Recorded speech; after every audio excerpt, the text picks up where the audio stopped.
ನಾನು social teacher ಮೇಲೆ ನಾನು ನಾಮಿನೇಟ್ ಮಾಡೋಕ್ಕೆ ಇಷ್ಟಪಡ್ತೀನಿ ಬಿಗ್ ಬಾಸ್. ಯಾಕಂದರೆ ತುಂಬ ಬರೆಯೋದಕ್ಕೆ ಕೊಡ್ತಾರೆ ನೋಟ್ಸ್ನ, ಆ್ಯಂಡ್ ಅವ್ರು ಪಾಠ ಮಾಡೋದು ಒಂದು ಚೂರು ಅರ್ಥ ಆಗಲ್ಲ ಬಿಗ್ ಬಾಸ್. ನಮಗೆ ತುಂಬ ಬೋರ್ ಹೊಡಿಯುತ್ತೆ ಕ್ಲಾಸು.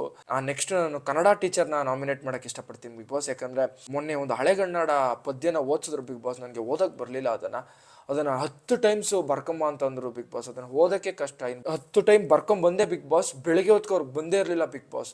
ತುಂಬ ಬೇಜಾರಾಗೋಯ್ತು ಬಿಗ್ ಬಾಸ್. ಇದು ತುಂಬ ಆರೋಪ ಇದೆ ನನ್ನ ಕಡೆಯಿಂದ. ಇದು ನೆಕ್ಸ್ಟ್ ನಾನು ಪಿ ಟಿ ಟೀಚರ್ನ ನಾಮಿನೇಟ್ ಮಾಡೋಕ್ಕೆ ಇಷ್ಟಪಡ್ತೀನಿ ಬಿಗ್ ಬಾಸ್. ಯಾಕಂದರೆ ಪಿ ಟಿ ಪೀರಿಯಡ್ ಇರುತ್ತೆ ತಾನೆ, ತಗೋಬೇಕು ತಾನೆ, ತಗೊಳ್ಳೋದೇ ಇಲ್ಲ ಬಿಗ್ ಬಾಸ್. ಬೇರೆಯವ್ರು ಬಂದು ತಗೋತಾರೆ ಕ್ಲಾಸ್ನ, ಅದರಲ್ಲೂ ಮ್ಯಾಥ್ಸ್ ಟೀಚರೇ ಬಂದು ತಗೋತಾರೆ ಬಿಗ್ ಬಾಸ್. ಎಷ್ಟು ಅಂತ ಕೇಳೋಕ್ಕಾಗುತ್ತೆ ನಾವು ಮ್ಯಾಥ್ಸ್ ಪೀರಿಯಡ್ನ? ಸೊ ನೆಕ್ಸ್ಟ್ ನಾನು ಕ್ಲಾಸ್ ಪವನ್ನ ನಾನು ನಾಮಿನೇಟ್ ಮಾಡೋಕ್ಕೆ ಇಷ್ಟಪಡ್ತೀನಿ ಬಿಗ್ ಬಾಸ್. ಸ್ಟ್ರಾಂಗಾಗಿ ನಾಮಿನೇಟ್ ಮಾಡ್ತೀನಿ. ಯಾಕಂದರೆ ನಾವು ಪನ್ನ ಮತ್ತೆ ಅಷ್ಟೇ ಸಿಟ್ಟಿಂಗ್ ಸ್ಟ್ಯಾಂಡಿಗೆ ಕಟ್ಟಿದ್ದೀವಿ ಬಿಗ್ ಬಾಸ್. ಬಂದು ಜೋರಾಗೆ ಹೊಡಿತಾನೆ ಬಿಗ್ ಬಾಸ್. ನಾನು ಮೆತ್ತಗೆ ಹೊಡಿತೀನಿ, ಆದರೆ ಅವನು ಜೋರಾಗಿ ಬಂದು ಹೊಡಿತಾನೆ ಬಿಗ್ ಬಾಸ್, ಸಿಟ್ಟಿಂಗ್ ಸ್ಟ್ಯಾಂಡಿಂಗ್ ಅಂದ್ಕೊಂಡು. ಸೊ ಅವನ್ನ ನಾಮಿನೇಟ್ ಮಾಡ್ತೀನಿ. ಆ್ಯಂಡ್ ನೆಕ್ಸ್ಟ್ ನನ್ನ ಕ್ಲಾಸ್ ಲೀಡ್ರು ಅಕ್ಷಯ್ ಮೇಲೆ ನಾನು